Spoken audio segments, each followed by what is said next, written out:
Hello students. Last lecture में हमने दूरी समय ग्राफ पढ़ा था और इस वीडियो में हम वेग समय ग्राफ पढ़ेंगे। Velocity time graph, VT graph. दूरी समय ग्राफ को डीएक्सटी ग्राफ भी कहते हैं। सॉरी, दूरी समय ग्राफ को एक्सटी ग्राफ या कुछ लोग डीटी ग्राफ भी कहते हैं, D for distance, T for time graph. उसी तरह इसको वेलोसिटी टाइम ग्राफ या वीटी ग्राफ कहते हैं। ठीक है, अब कोई भी ग्राफ हम बनाएंगे तो देखिए हम क्या करते हैं, हम एक्स अक्ष पे समय को ले लेते हैं। अक्सर जो चीज आपके हाथ में होती है, मतलब आपसे जो आप पे कम निर्भर करती है, उसे आप एक्स अक्ष पे रख देते हैं और दूसरी राशि को वाई अक्ष पे। ये कंसेप्ट हम बस समय दूरी ग्राफ में ही यूज करते हैं, बाकी जगह इसका उल्टा होता है। तो कोई वस्तु अपनी गति कर रही है तो उसके गति के लिए आप क्या मेजर करोगे? आप टाइम मेजर करोगे। तो टाइम को कहाँ रख लेते हैं हम? एक्स अक्ष पे, एक्स एक्सिस पे, और वेलोसिटी को वाई एक्सिस पे। इस प्रकार जो पिंड की गति का ग्राफ मिलता है, कई मिल सकते हैं अलग अलग। ऐसे हो सकता है, ऐसे हो सकता है, ऐसे हो सकता है, कुछ भी हो सकता है। ठीक है, कोई भी ग्राफ जो हमें मिलेगा उसे हम क्या कहते हैं? वीटी ग्राफ, वेग समय ग्राफ।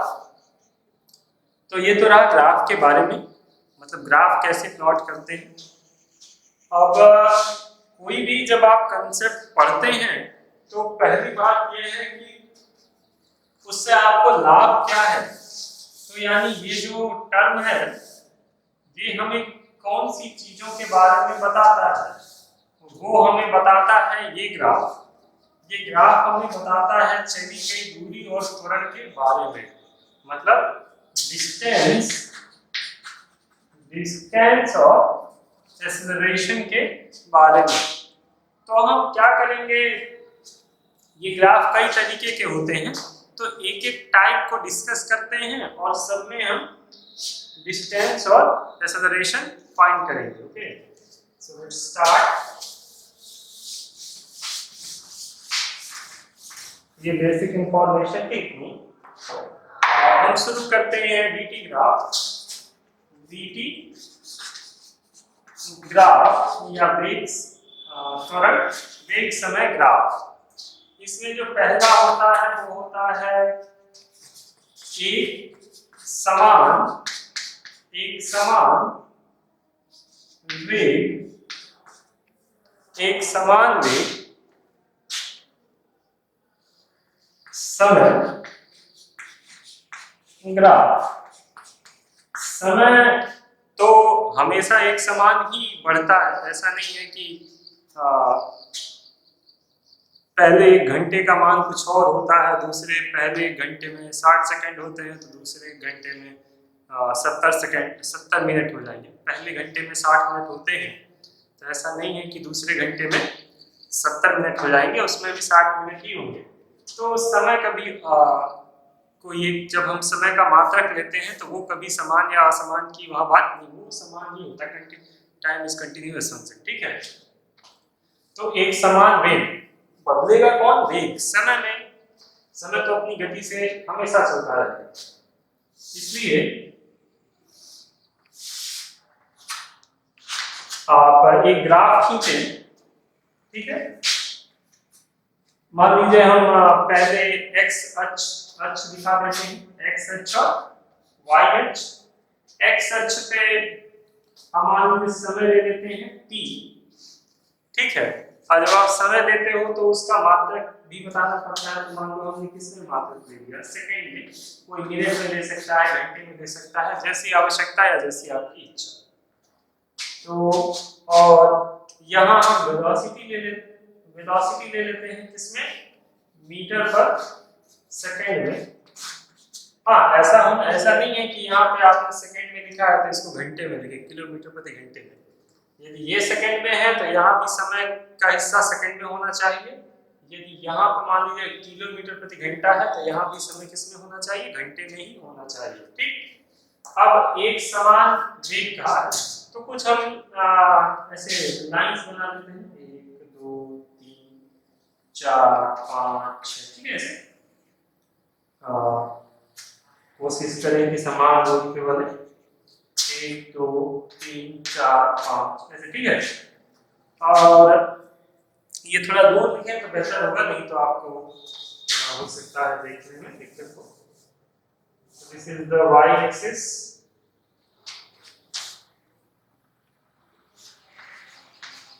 y अक्ष है।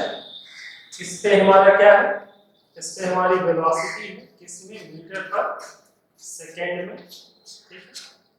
और ये हमारे खाने हैं, इनको नाम आप दे भी सकते हैं, नहीं भी दे सकते हैं।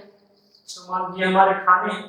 अब हमको सबसे पहले जब हम कोई ग्राफ लेते हैं तो सबसे पहले हमको ग्राफ का पैमाना लिखना पड़ता है, ग्राफ की यूनिट लिखनी पड़ती है। तो ग्राफ की यूनिट क्या है,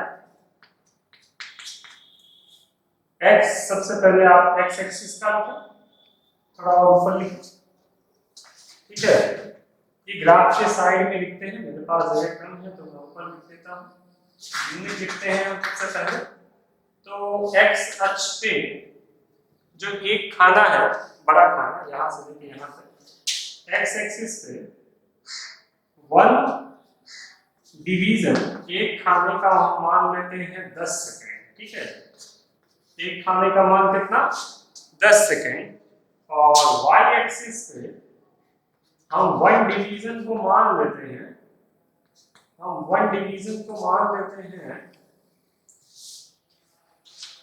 1 डिवीजन को मान लेते हैं 10 मीटर। आप 20 मीटर भी मान सकते हैं, 50 मीटर, ये मानने के ऊपर है, आपको जैसा जैसी आवश्यकता हो, जैसी जरूरत हो और जैसा आपके लिए आसान हो आप मान सकते हैं। तो मैं एक रैंडम ग्राफ दे रहा हूँ। तो एक खाने का मान कितना, ये तो 0 होगा। एक खाने का मान x एक्सिस पे कितना है, 10 सेकंड, तो यहाँ पे कितना सेकंड हो गया, 10 सेकंड। फिर एक खाने बाद 10 + 10 20 सेकंड, यहाँ 30 सेकंड, यहाँ 40 सेकंड, यहाँ 50 सेकंड और यहाँ 60 सेकंड, ठीक है। अब जैसे मान लीजिए यदि मैं 10 ना लेके यहाँ 5 लिया होता, तो यहाँ 5 + 5 10 + 5 15 + 20 25 30 एंड सो ऑन, ओके।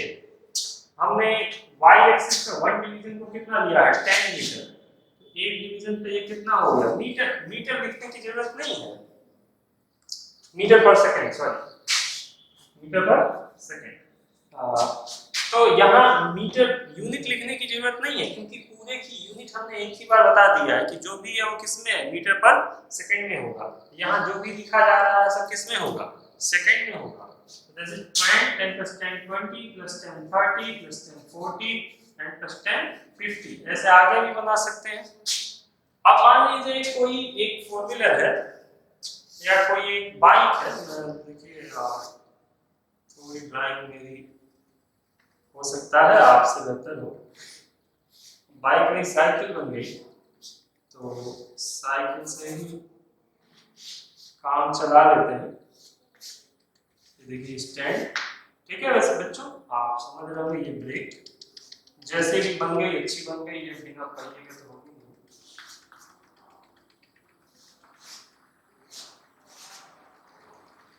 ठीक है। ये साइकिल, ठीक।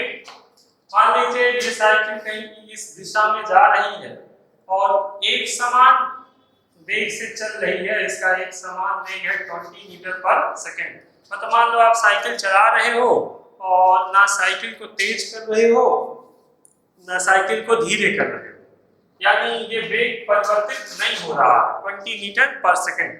तो आपका वेग बढ़ रहा क्या, नहीं, आपका वेग तो हमेशा कितना है, 20 मीटर पर सेकंड।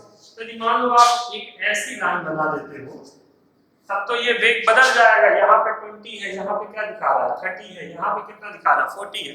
तो ऐसा नहीं कर सकते, हम एक सीधी रेखा बनाएंगे, सीधी रेखा बनाएंगे ऐसे,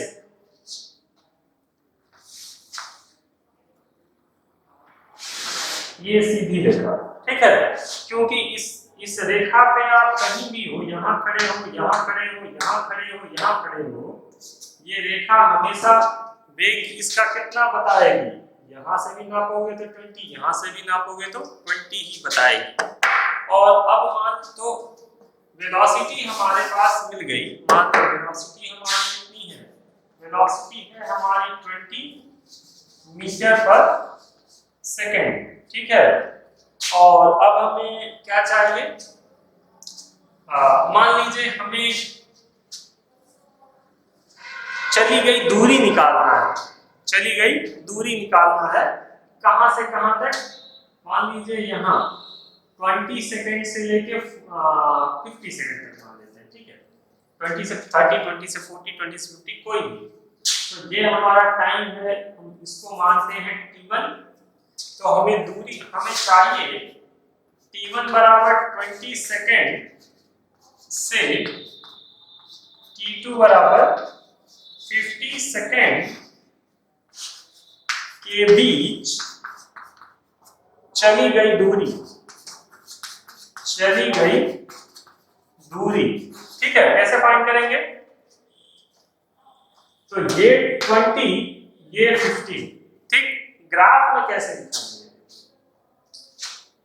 तो वैसे आपको निकालना है तो निकालने के दो तरीके।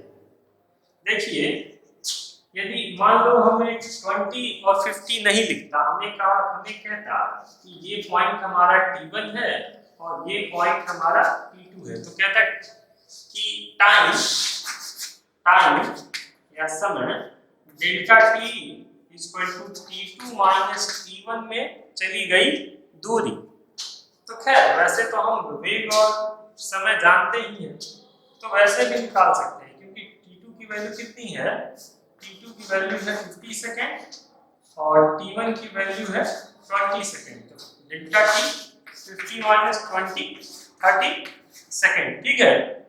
और आप जानते हो दूरी बराबर क्या होता है, दूरी बराबर 4 गुणे समय, तो 4 कितना है 20 मीटर पर सेकेंड, और दूरी कितनी है और समय कितना है 30 सेकेंड, 2 3 जा 6 00 सेकेंड से सेकेंड कैंसिल, मीटर, तो कितनी दूरी चला 600 मीटर। ये नॉर्मल तरीका है फाइंड करने का, ग्राफ वाला तरीका नहीं है।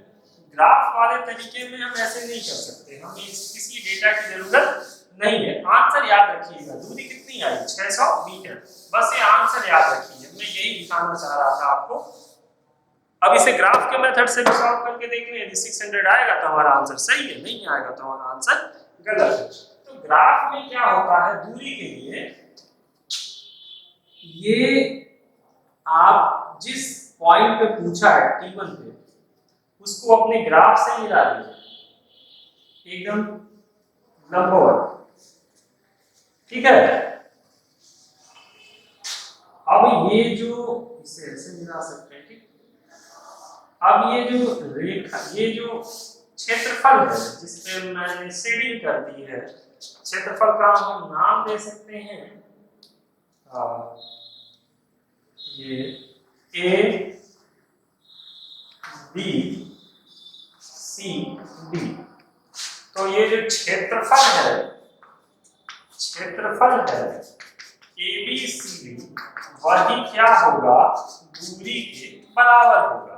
अब आप देख रहे हैं कि ये जो यानी दूरी बराबर क्या होगा, क्षेत्रफल ABCD, तो इस प्रकार दूरी बराबर क्षेत्रफल ABCD, तो क्षेत्रफल ABCD ये क्या बन रहा है, एक आयत बन रहा है, देखने से स्पष्ट है, इसमें आपको कुछ बताने की जरूरत नहीं है, जिसकी ये वाली भुजा कितनी लंबी है 20 और ये वाली भुजा कितनी लंबी है 30। तो और इसका मात्रक कितना है, ये 20 और ये इस अक्ष पे है तो मीटर प्रति सेकेंड और ये यहाँ पे है 30 सेकेंड, तो दूरी बराबर 600 मीटर। तो आप ऐसे बात करें, डायरेक्ट से निकालें या आपको ग्राफ दे दिया कहा दूरी निकालें, तो दोनों से निकाल सकते हैं, आंसर सेम होगा। प्रश्न में कैसा पूछ रहा है वैसे आपको सॉल्व करना होगा। ठीक है, अब दो चीजें हम देख रहे हैं, देखेंगे सभी ग्राफ में। दूसरी चीज जो है वो त्वरण है, एक्सेलरेशन, किसमें, एक समान वेग समय ग्राफ में। तो एक समान त्वरण क्या होता है, त्वरण होता है वेग में परिवर्तन बटा समय में परिवर्तन, यही क्या होता है, त्वरण होता है। तो वेग में कोई परिवर्तन हो रहा नहीं, हमेशा वेग कितना बना हुआ है, 20। तो मान लीजिए यहाँ पे जो इसका वेलोसिटी है उसको हम u लिखें और यहाँ पे जो वेलोसिटी है उसको क्या लिखें, v लिखें। इसको ये फॉर्मूला भी होता है v minus u by delta T. Delta T को लिखते हैं t2 माइनस t1। v भी 20 है, u भी 20 है, t2 कितना है 50, t1 कितना है 20। ऊपर हो गया 0, नीचे कुछ भी हो तो क्या होगा 0, यानी एक्सेलरेशन 0। यहाँ पे आप नोट्स में लिखिए कि एक समान वेग समय ग्राफ में त्वरण कितना होता है, त्वरण a बराबर कितना होता है 0। और ये जो रेखा होती है वो क्या होती है, एक सीधी रेखा जो अपने समय वाले अक्ष के समांतर होती है। तो एक समान समय ग्राफ में कुछ महत्वपूर्ण बिंदु आप लिख लें कि एक समान वेग समय ग्राफ में